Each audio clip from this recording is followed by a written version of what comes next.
This is Worship God, a podcast of the Gospel Coalition Canada. Worship God is designed to equip worshipers and worship leaders for Christ-centered worship.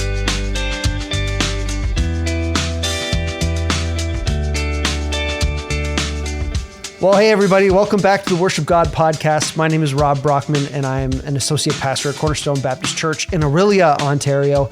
And today I'm joined by my good friends. Firstly, we have Pat Zabel, who's out in Vancouver. And today we're also joined by Patrick Anderson. He's the worship pastor at Living Hope Church in Georgetown, Ontario. Guys, welcome to the podcast. Pat, welcome back. But Patrick, welcome to the podcast. Good to have you guys here. Thanks, Rob. Great to be here. Yeah.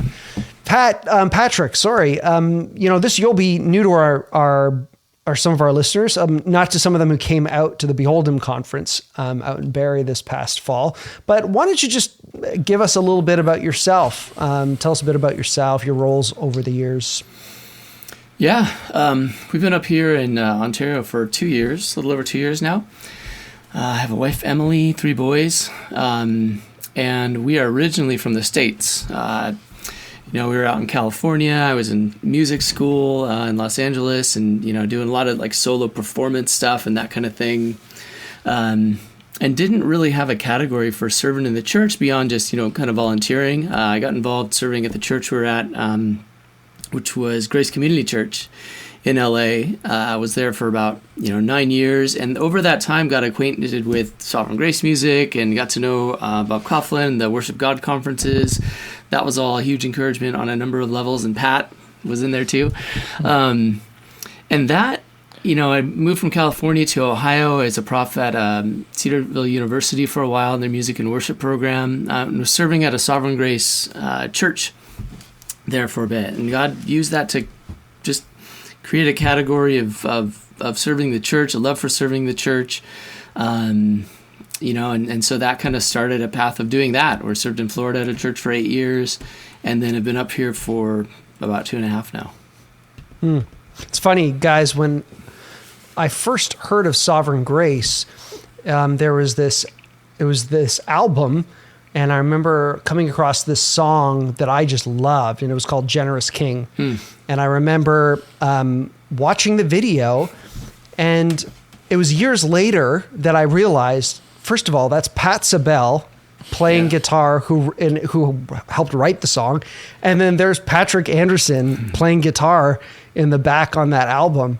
And now I'm like talking to you guys here. So this is just kind of a weird thing for me. That was a long time ago. Yeah. Pat, you looked a little younger. Yeah, exactly. I didn't have a beard. Yeah. No, you were baby-faced. Yeah, you're definitely a baby face. Well, it seems like today, from my perspective, guys, and I'd love to get your thoughts on this, but there seems to be kind of a worship style and sound that tends to dominate the church. And there tends to be, in my mind, like 3 different kind of styles. There tends to be kind of this elevation, contemporary gospel kind of style. There's the Sovereign Grace, City of Light, Getty kind of hymn-oriented style sound. And then there's the Hillsong Young and Free kind of synth worship style. And when I go to most churches and when I hang out with a lot of worship guys, it seems to be that these are the 3 dominant styles that seem to be around in the worship culture. And because of this, I feel like at times I've fallen into a bit of a rut in terms of my own creativity and my own ability to create new styles and lead the team in different ways, because I always find myself kind of falling back into one of these 3 sorts of things. And maybe some of us who are listening today have fallen into a bit of a rut in terms of our creativity and worship, because maybe we're trying to sound like what we're hearing on the radio, or maybe it's because we're the pressures of leading worship and we're working a full-time job. Or maybe it's leading a worship ministry, but also being responsible for other things, or just the busyness of life. We've found ourselves in a bit of a rut stylistically with our creativity and artistically. Guys, I'm wondering from your perspectives, has there ever been in a season in your ministry and in your lives where you yourselves have kind of fallen into a creative rut? Pat, why don't we start with you? I think ruts are our favorite thing in the church. Charting a new path or creating a new way to go is always the more difficult. It's time consuming. It's investing in being with Jesus, and I think it's the easy road is to go. I remember someone said many years ago to me, speaking of salmon and in the spawning season, any old dead fish that's half spawning and half dead can float down the stream, but it takes a live, this fish that is not spawning that can go against the river and current and just fight its way up the river.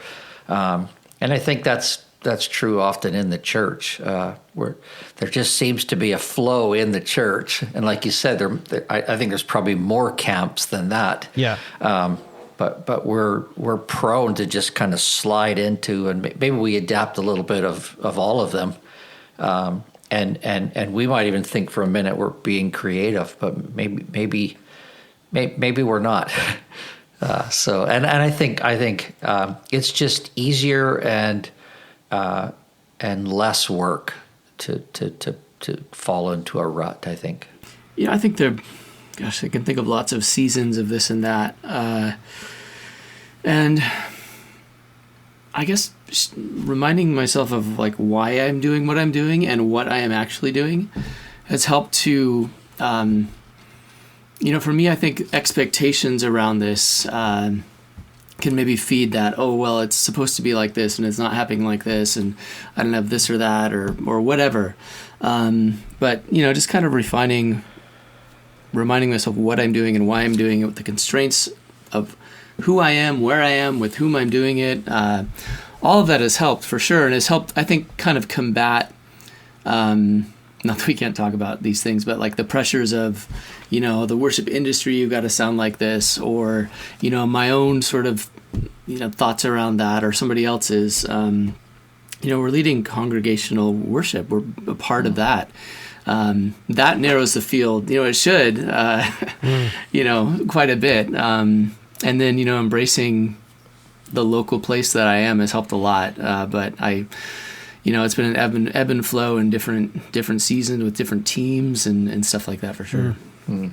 Well, I definitely do think that we feel an external pressure, and whether it's from one of these camps or a blend of these camps or whatever, a lot of the time, I know for at least myself, my creative ruts were more just me trying to sound like X or Y or Z, and my creativity was actually limiting myself so I could achieve a sound that I heard on an album, and that really I had to, after years and years, kind of step back and go, oh, wait a second, all I'm trying to do is sound like somebody else, and that's a rut in itself. And so I find that that's what ends up happening, I think, for a lot of us, is we don't even realize we're in a rut. We think we're being creative because we're getting our team to sound better, right? Like the sounding better, we're getting better gear, the multi-tracks, we're just sounding awesome. And then before we know it, it's like, oh, actually what I'm defining creativity as is achieving a certain sound, a certain kind of thing. Yeah. And I think ironically that can be like an enemy of creativity, right? An enemy of creativity can be when we're just trying to kind of emulate something and achieve something. What would be some other things in your experiences, guys, that you might consider as like an enemy of creativity? What gets in the way of us actually being creative a lot of the time? I think the wrong idea about it in the first place can be a big one. I'll try to remember these to come back to them. Well, I'll just stick on that for a second. I think I've come to a better place where, have you had times where like things didn't come together on a Sunday morning the way you wanted them, and then it felt like you're tempted to think like this wasn't a good time of worship or something, or I didn't feel connected, or this or that, and coming to a place where I'm more focused. I want the beauty of the truth of the gospel to inflame our passions. I want that to be front and center, and that doesn't mean a certain type of song. Like the certain truth is evident and strong in that. That can be lots of different things, but that is really motivating us. And then we come alongside of that with whatever musicality we can muster in the most excellent way we can where we are, and just respond in joy with it as the church. So when that's been helpful to keep that in balance, and to really simplify kind of what I do. But there can be things like that, misplaced expectations or ideas about what this should be, maybe a little bit of idolatry on what I want it to be like. Sometimes you're just like overwhelmed, I don't know if you've ever heard of a worship leader being sort of the catch-all position for lots of other things. It's like, at the end of the day, you might not have a artistic, creative bone left, to tap. So yeah, there are things like that, seasons here and there. But I think the biggest for me has been sort of remembering what I was first talking about, that it's the truth, the beauty of what God has done for us through Jesus and welcomes us in here now is better than any intro I can start with. So let me communicate that and then come along with like just appropriate, meaningful arrangements that support this. And it's just like joy. So Pat, I'm curious from your perspective as a songwriter, as a guy who's got to harness creativity a lot of the time in that kind of realm, and you're also creating arrangements and stuff, but songwriting specifically, what have you picked up over the years in terms of like things that are enemies of creativity? Well, I think it's helpful to start with, I'm not to be like somebody else, but so authenticity in the sense of, if you're songwriting or you're a worship leader, you can think, if we do this, or I do it like he's doing it down the road, or like she's doing it, then we're going to have a good worship service or whatever. But I think the reality of authenticity and what brings about authenticity is a heart that is understands. 1 Peter 4. Everybody's been given a gift. Use it. The 1 Corinthians 12 of the body is made up of many parts, and each has a function. So what does it look like to stay in your lane in a sense, and function in the way that God wants you to? So I can look at I'm going to a songwriters retreat here pretty soon in St. Paul, Minnesota, with Sarah Groves, and super excited about that. But I just watched a video of her telling us how to write a song, and I was like so overwhelmed. I think her lane is much broader, and she's just an outstanding songwriter. So the temptation, I think, can be how do I and this is what I was walking this morning and thinking of this whole idea of like how do we glean from others without becoming like others. And so we always want to be teachable. We always want stuff coming in, but we should never lose that X factor of who you are and who God's made you to be. And so I think that the struggle sometimes is just that within us and what brings about that believableness or that authenticity is you being who God's called you to be and functioning from that place. So He's a speaking God who delights to speak to you and give you creative thoughts and ideas. And it's a matter of us just, And there's talents, there's gifting levels, there's all that. But the struggle is, can I stay within my lane and be me and yet glean from others? Just a thought. Do you guys ever struggle with, maybe this is just me, it very well could be, like sometimes I need to remind myself to do it. Like I feel like I've got to do this, I've got to do that. I've got to give myself permission to sit down and intentionally be creative. You know, and I tell my students this, but I can forget it, that so much of music is like ditch digging, where we think it's this magical thing where like Pat Sabel, these ideas just come to him and he's just like, right. You know, but you know, it's sort of a one-to-one thing as much as you put in to like stop and just stop and play with a song. It's okay. Right. You know, maybe that's how these things come to you. And sometimes I struggle with like, oh, I can do that. Pat, you're right. We're given goals. And Patrick, what you're saying is there's an intentionality behind that, which I kind of use the word of stewardship. Like if I've been given a gift by God and it's unique to me and he wants me to use it, then it's my responsibility to steward it. I mean, there's parables about the importance of, if God has given me talents and gifts, I should steward them and I should invest them and make them work and honor God and glorify God by doing that. And that takes intentionality. It takes planning out times in my day. Creativity isn't just going to happen. I don't know if you guys ever have people who like, you know, I'm a disciplined guy. If I'm in my zone, I can be super, super disciplined. And then I'll get people who will come up to me and say, like, oh, it's just easy for you. You know, your personality's that way. And I get angry and I'm like, you don't understand how hard I've had to work to get here. You're denying all the work and effort I put into becoming this way. And so it's the same thing with creativity. For some people, maybe they're just great and it's creative, but for a lot of us, it requires intentionality and it requires building time into our schedules, even maybe to actually make this a priority. And I don't know if you guys do that or how you make time in your schedules. I'd be curious about that. If it's it hits you in the moment, or like Patrick, you're saying like, I actually have a 30-minute, you know, thing in between figuring out all the lights and, you know, then writing Bible curriculum. Yeah. I have 30 minutes where I feel triggered. You know, I'm thinking about how to play All Hail the Power a different way. I don't know if that's how it works for you guys.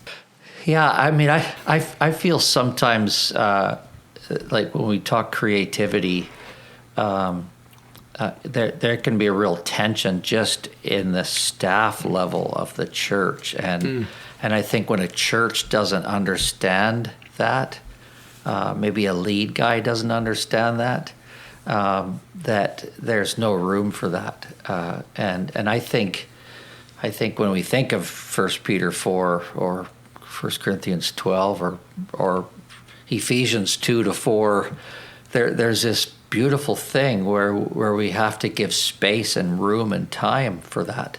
And we actually feel like when we do that, we're wasting time, or you're not, it's not, what's the word? It's not benefiting, or it's not adding to the mission. And yet I just wonder if we were given more time, because in my mind, creativity, I've probably written one song in 3 years, and in the last 5 weeks, I've written 6 songs.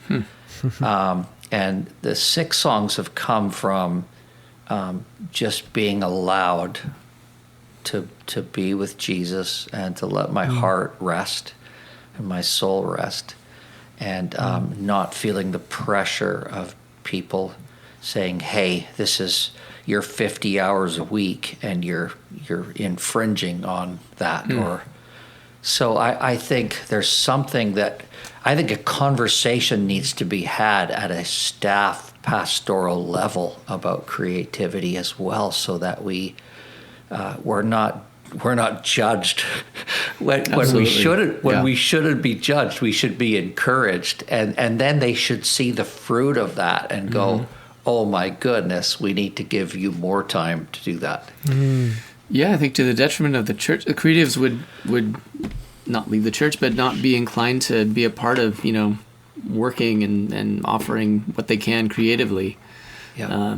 So yeah, I'm 100%. Yes, I vote for that. Guys, is this idea of creativity, like, are we just a bunch of sensitive, emotional dudes sitting around here, like, talking about creativity? And, you know, like, is this even a biblical thing? Like, is this even something that why should we be concerned about it? Because I think there's a lot of guys, to take your analogy, Pat, there's a lot of elders sitting on boards who work 70 hours a week, and they run their own businesses.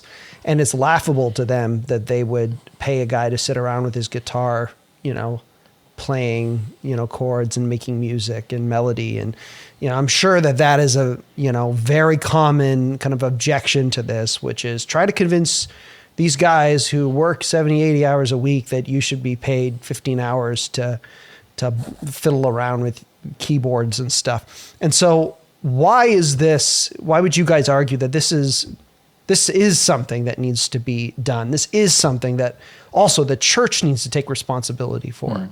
Patrick, why don't you start? Yeah, well, I really want to hear what Pat says, but yeah, I think to sort of step back from, because my background is like deeply music performance. In fact, I wasn't even thinking like, serving in the church, so that's a joy, and that's a different story, a different podcast, but was like studying music and the development of music and the importance of this and composition and history and all this stuff. But when you think about like where any of this has come from, God created that there should be this idea of not just practical, but beautiful. And that's the thing, food isn't just like nutritional, it tastes delicious. The things we see aren't just, monotone. And the things we hear, that there's meaning in sound waves like this, it's amazing. That's crazy to me. And so I just can't imagine that we shouldn't, in this like grace-motivated desire to respond in gratitude for all he has done, just do this at the highest level of whatever that means for us. What's that, Pat? That music through the eyes of faith quote on excellence better than I do. I know you do. I probably don't. Oh yeah, just like the local expression of who we are, just the best that we can do, and that can be very simple. It could be huge and whatever, but man, appropriately, meaningfully, with the best that we have, this exists. Let's pour it back in praise. Yeah. Yeah, and I mean, the very one who created us in his image is the one who, I mean, it's just like you said, Patrick. I mean, what's the videos, Planet Earth or whatever. I mean, I just like I've like sobbed watching one of under the ocean and what in the world is going on down there. That's a God who it was meant to. I remember a friend of mine saying all gifts are intended to direct our attention to God and create fresh affection for God. And I don't think that's any different when we are in the church and we're using creativity as image bearers. If we're using it rightly, it should direct our attention to God and create fresh affection for God. But if we're doing it just for creativity's sake, then often we miss that. And then the people in the church go, why are we trying to be so weirdly creative? But I think when they see it as this beautiful gift that actually, when we do it in a way that lifts the eyes of people and draws people, they're going, what gifts from God? And it creates fresh affection for God. That's when we're using creativity properly, I think, in the church. Well, one of the things I like to remind people about when we talk about this, you're just a bunch of like sensitive musicians. It's just kind of like, you remember what happened after God created the earth, right? Every day he created something. First of all, he said it was good, right? This is good. This is good. I've made the moon and the stars, this earth. It's good. And then Genesis 2 tells us that God walked around the garden. So God made this earth and everything in it and a garden, and then he walked around and just enjoyed it and savored it. Like, think about that. Like, is that your perception of God? That he would create something and then humble himself into it to enjoy it. And we get so ashamed when we record a song and we like it, and it's like, I love this song. You know what I mean? It's like, oh, that's hubris. It's like, but isn't that inherently part of when we glorify God by creating like he did and enjoy it, that is something that God delights in. That is something that honors God and glorifies God. And we ought to be doing that more and more, especially what in the church, the whole point we gather is to glorify God and enjoy God. Yeah. And so creativity in doing this, like Pat, like you said, very specifically to point to God, to worship God, to declare God. And that doesn't have to be overtly worship songs. And doesn't even have to be music. Right. That can be artistry. That can be church design. That can be all kinds of things. Making meals. All these things. When we create and enjoy, we can do that, and we can enjoy it as fullest as Christians because we know that we will spend eternity with the one who made this. And he has afforded us the ability to actually enjoy these things through creativity.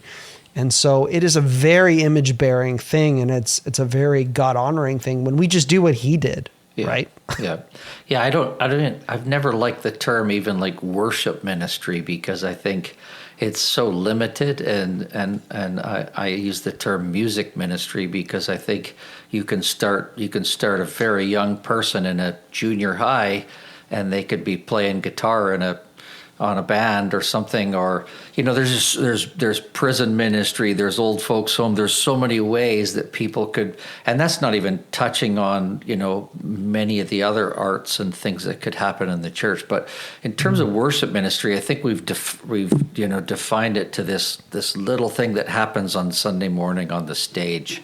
And I think music ministry is so much broader. And there's, if a guy's in auditions in your church and he plays serious blues, but he just can't figure out what you do on Sunday, you don't want him up there on stage. But maybe him playing his blues at a prison or something like that would bring great fruit. And so, I think we often don't know how to think out of the box because someone else has done the thinking for us, and we've just gone along with it. Yeah. There was some article. I feel like I remember your son Joel posting this, but it's like it was to the effect of we actually don't like creativity. Like we find it hard to think out of the box, and when if it's not, so that can be difficult. I think on just a normal level. I was trying to remember why you guys were talking about this creativity thing, why we can do it. I think Francis Schaeffer writes on like aesthetics and beauty, this idea of sort of the designs for the temple, and that pomegranates are red, but that the design in the temple, that they were meant to be like blue in different colors. And just that it doesn't have to be, he took that as an example of like, it doesn't have to be just this like this representational thing. It can be this creative thing. Look, even there. But yeah, Pat, I think the worship ministry, music ministry thing, I think we're rightly so trying to make sure we don't forget what this is, that worship isn't music. But I think we can sort of throw out on the other side that, well, music is part of what we're doing. Like, whether doing something, sophisticated or crazy or really simple, creativity and music is a part of that. Right. And so not to throw that out, and to kind of give, understand how we deal with this, how we use it, and all that. But like creation is image bearing. God creates. Therefore, as humans, when we create, that is a good God glorifying thing. And you can do it obviously in an idolatrous way where the whole point is to make yourself look good and to draw attention to yourself, or even worse, maybe just your art piece and not actually the divine creator behind it. But this is an image-bearing thing. So guys, if we want to, we're talking to worship leaders, we're talking to worshipers in the church, but let's talk to some worship leaders. How do we help develop more creativity, more artistry in our churches? So we see that this is a biblical thing. This is an image-bearing thing. See, that's even more foundational than biblical. It's image-bearing. This is who God is. And so we are acting out the image of God as we do this. How do we do this better? How can we develop this in our own churches? What are some ideas that you guys might have for that? Pat, maybe let me throw that to you first. Yeah, I was thinking about creativity this morning, and I was reminded of this book, Doxology and Theology, And chapter 9 is Mike Cosper does a chapter on creativity, which is really good. But he talks about what you just mentioned, Rob. Creativity is discipleship. It's about service, which I love that idea. He mentions Michael Card, where he said Michael Card called it foot washing. That creativity is foot washing. I love that because he talks about outside of the church, creatives are always trying to make a name for themselves or be somebody. But inside the church, the purpose of creativity is to draw attention to God. It's to make, I could sit here and I could say to you guys right now, when peace like a river attendeth my way, when sorrow like sea billows, whatever my lot you've taught me to say, be like big whoop in a sense. But if all of a sudden we put music to that and 3-part harmony at certain places in that, then all of a sudden those lyrics just come alive in a way that they didn't when I just said them verbally. And so understanding that there's ways that we can do things, but discipling, I think, creating space, if you even look at it, the way churches do, you do a membership class, and then how do you want to get involved? How many churches actually have a spot there for creative types? Or do you want to be an usher? Do you want to be a greeter? Do you want to teach children's ministry? But there isn't a box to tick to say, and so I think that giving space, discipling, let him be about service, and then it requires opportunities. And this is where I think lots of churches are just a little bit afraid to give an opportunity to a creative. And so within boundaries, but why don't we test the waters, and why don't we try to give space? What's the worst that can happen? We've all had a bad Sunday, right? Yeah. Yeah, I keep looking back at my bookshelf because I'm remembering some books. But I think I was reading, it's edited by David O. Taylor. It's called For the Beauty of the Church. And I think it makes the case through lots of, sort of short essays and articles about different ways that this could happen at the church, all the while, creating a vision for that. So, and I think he even describes himself, or used to, as like an arts pastor. Not that that's his only role, but thinking of what we do as being a pastor to artists, as pastoring creative types, as we seek to encourage our teams, reminding ourselves of these things and keeping an eye out for the creative types. And maybe there isn't like a Sunday morning expression, but maybe there's something around that. Or maybe there's something outside of, even the 4 walls of the church on Sunday morning that we can, do. So I think there's some great stuff there. And I think he has a huge book list on his blog, Diary of an Arts Pastor.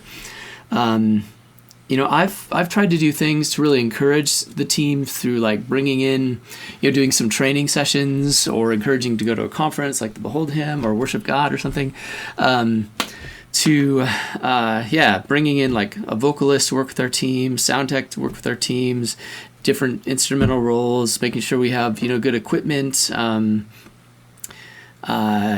Like to buy guitar strings for my guitar players because they're using it on, things like that, pour into our teams in little ways. And then maybe this isn't exactly the right place for this discussion, but being a little bit more realistic in my approach to Sunday mornings, what we can do and how we do that together. I tend to think of it, and I joke around, I call it low-level jazz, which is my goal for what we're doing. Not that we're using that harmony, but that, we're not just copying arrangements, but like we're listening. And sometimes I'll say to the drummer, like, it happens in the recording like this. I don't really love that. Do you have something else you can do? And sort of like knowing my people, giving opportunity, a little room for the personalities to try different things. So we do that on Sunday mornings a lot. And that speaks to like my approach on a Sunday morning in general too, which maybe we can get into. But I think one key thing here that you guys have kind of hit on each, that as I was thinking about this week about this hit me, was you need somebody to start leading the charge on this stuff. I remember years ago I was involved at a summer camp, and over the years there started to develop this really cool like songwriting kind of subculture where it started when I was just looking for fast, kind of upbeat, simple songs that our kids could sing. And I just started writing like guitar drive heavy kind of punky kind of worship songs. And they sucked. They were bad. You talk about, writing songs as washing feet. Well, mine stunk, and but the kids thought they were fine and sung them. And then other people on the team started, I would see them getting together and writing songs, and they'd come to me with songs. And then so I was messaging one of my friends. I was like, why do you think that was? And essentially what she was saying was, well, I think it was just because you started doing it and kind of gave us permission. And this isn't just going to happen. I don't think creativity and artistry and people going off-roading and going into new directions in the church, it's not just going to happen unless you're leading the charge.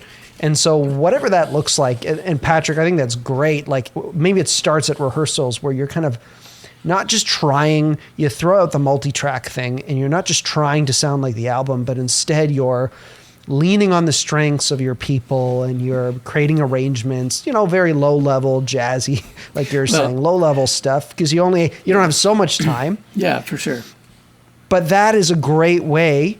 And then maybe one week it's you bring a song. And it's funny, I taught a song of mine. I've not taught a song of mine for like 7 years, and I taught one here just a couple of weeks ago. And then I had my bass player come up. And he was like, hey, man, just so you know, I've been writing songs with some guys, and I'd love to show you some stuff. And it was like me teaching the song inspired other people to want to write. And so leading the charge, I think, is another critical thing. You got to start doing it, and it gives permission. Yeah, I think so for sure. I forgot to mention, I would give opportunity in rehearsals. We're not doing them right now in the midweek, but out of every 2-hour rehearsal that we're doing, part of that would be for trying new stuff or trying crazy things that maybe we weren't quite ready to bring out on a Sunday, or just trying some version of a song that you'd never have time on just a Sunday morning to put together, and it'd be unwise. Right. But yeah, I think the thought of risky yet important, and the question we might ask ourselves are we willing, that worship leader that's maybe listening right now, do I believe it's risky but important? The songwriter, do I believe it's risky but important? Like if you're writing songs in your church and no one knows about it, why don't you step out and say, hey, I've written some songs, would you like to listen to them? Because just maybe, God might use that song to go around the world and impact people in an amazing way. So we never know what the Lord's going to do, but He wants us to be with Him, and He wants us to use our gifts in a way that brings great glory to Him. And so, it's if leadership and the guy that's overseeing the music ministry has got that heart, let's practice risky but vitally important and necessary for a church, I think, to be creative. Yeah, I think it's good to mention that, this can look way different at, different places.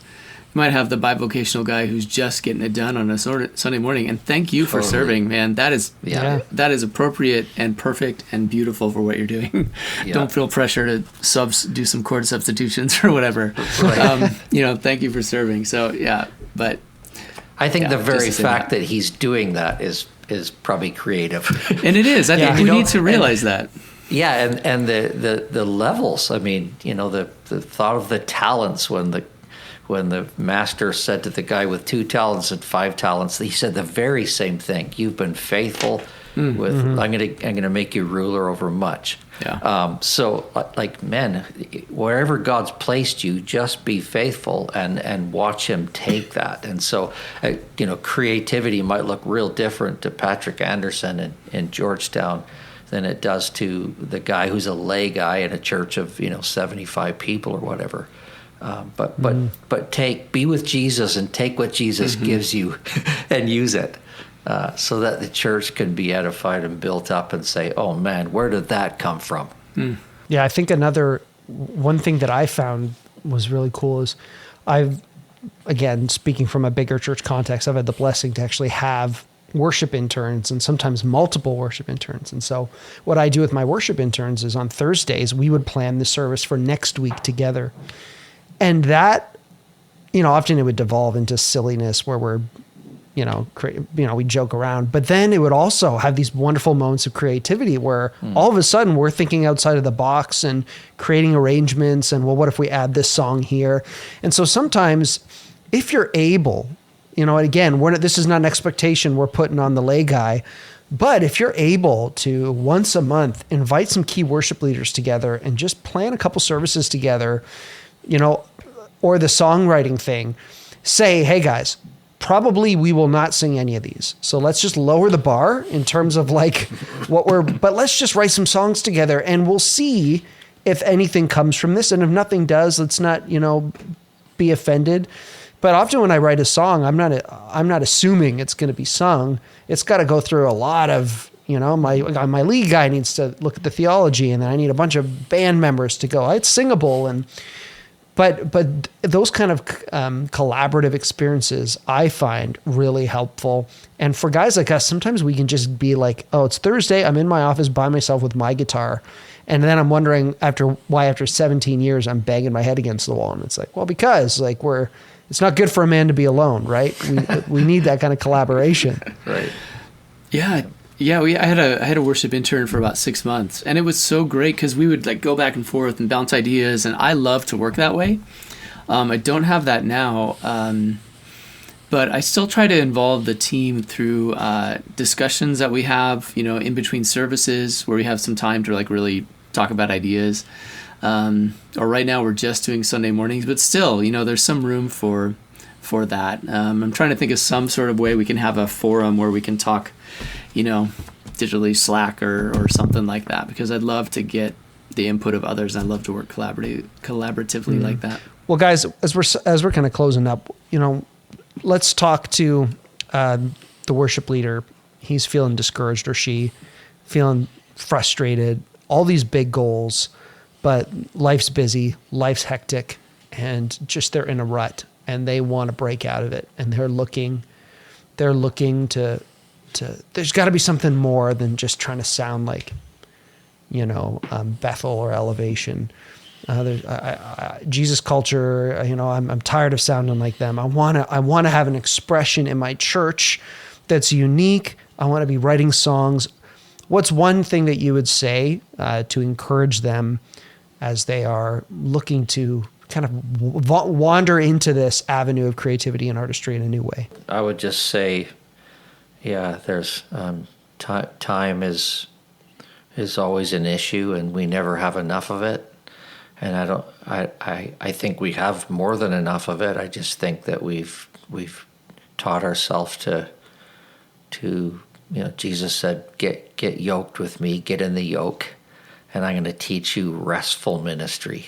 And so I think if you're a lay person or a worship pastor, if you're striving, you're beating yourself down to the ground, there's a way to do restful ministry, and in that restful ministry, I think there's a place where, man, I'm telling you, when you have time alone with Jesus in that way, he's a speaking God, and he will give you great words of encouragement and great things like that, but he will also give you, he'll drop things into your heart and soul. And it's not one or the other. It's not heart only or head only. It's head and heart. I think we're tempted as Christians to throw away our brains and just be all about, let's just copy everybody else. But no, he wants your head, and he wants your heart, and he wants to speak to you and give you ideas, and just start small and be with him and step out and say, hey, could we do this? Could we try this? I just had a worship guy in Squamish, which is on the way to Whistler out here, just said to me a few days ago that he just got given, is a lay guy, just got given the oversight of the worship team, but he's been involved in another group where they're doing scripture memorization, and he would say it's dramatically, radically changed his life. And he said, I was thinking of just bringing scripture memorization into the worship team, like where we could think of some creative ways we could all be learning passages of scripture together. And it was just he's been with Jesus. The word has been like awakening his soul and his heart in a way that his wife and others would say he's becoming a different person. So what is that thing that when we get with the Lord that he just wants to download to us that we might serve the church in an expression in a way that we haven't, and I think it just makes that great statement that we've been with Jesus. Maybe to jump off of that, just to pray for opportunity. Let's say you don't know what to do, you feel frustrated, whatever. Pray that God would lead you into opportunities like this somehow that would be meaningful and appropriate for where you are. Like on the practical side, realizing that this is congregational singing. One, you can't do everything that you would want to do. You have to facilitate congregational singing. Right. But uniquely, everyone is bought into this idea that we are going to come and do this together. So you can do some stuff. But just, really realizing that the lanes are kind of narrow there, but also everyone is here to do this. Right. I'm sure, Pat, you can... Pat, both of you guys relate with this. I know, Pat, we worked with the same groups, but, to realize that we're often, maybe you can't do songwriting, you don't have, whatever, and you're not feeling creative on that level. Know that I'd say the recordings that we're drawing from, the resources from lots of different churches, those are not sacred in terms of the arrangements. Right. I've been a part of recording albums where the thing that comes out on the end, you're like, I wish I had played something different on that, or I hate that's the way that it sounded. That's what we came up with. I know how that happened. I have more stories, but these things are not sacred. You can change them. Change the intros from one song to the next. Maybe it needs to be up where it was recorded really quietly, or maybe the opposite. You can change these things. You can shorten instrumentals. You can read scripture over instrumentals. You can mess with all of that, and that is creative and can really breathe life into what you're doing in the simplest of ways. You're not writing anything new. You're just kind of, curating a little bit, taking things out. And so that's a huge thing, and I do that all the time with all the songs we do. We, this isn't the multi-tracks discussion, but we don't use that where I'm at. Again, this isn't the multi-tracks discussion, so I'll just leave that where it is. But yeah, you can take these and you can change them in lots of ways. It's not sacred. You can mess with them in simple ways that can make a big difference. And then to just love where you're at.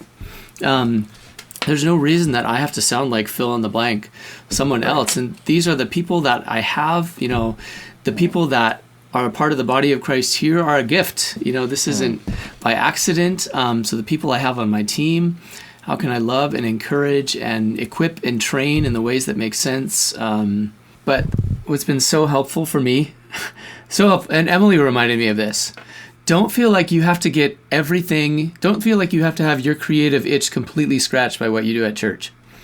Don't put that onto it. You're going to be frustrated. And like as a worship team member, your musical fulfillment should not come fully just from, the pressure you're going to put on other people by trying to, get that satisfied by playing in church is going to make it miserable for you to play with. Totally. What you're doing. And so do other stuff too. The stuff that you talked about, writing a novel. I just got asked to play a concerto with the Bach chorale here and stuff. So do other stuff with other people so that you don't put all that pressure on the church. And then do stuff in church too. So good. Yeah, but how often do you have like a piano player or a guitar player who they're just frustrated because they can't stretch their skills and play the style that they want to play, and they're trying to play like the Everybody Loves Raymond theme song style over Chris Tomlin, and you're like, this does not work, and then it's just life killing to them because they're like, well, I just want to serve and I want to play, and because this is their only outlet for that stuff. And so you're bang on. The more that we can encourage people like, hey, use those skills, and even sometimes provide them opportunities like that. Hey, we got a prisons ministry.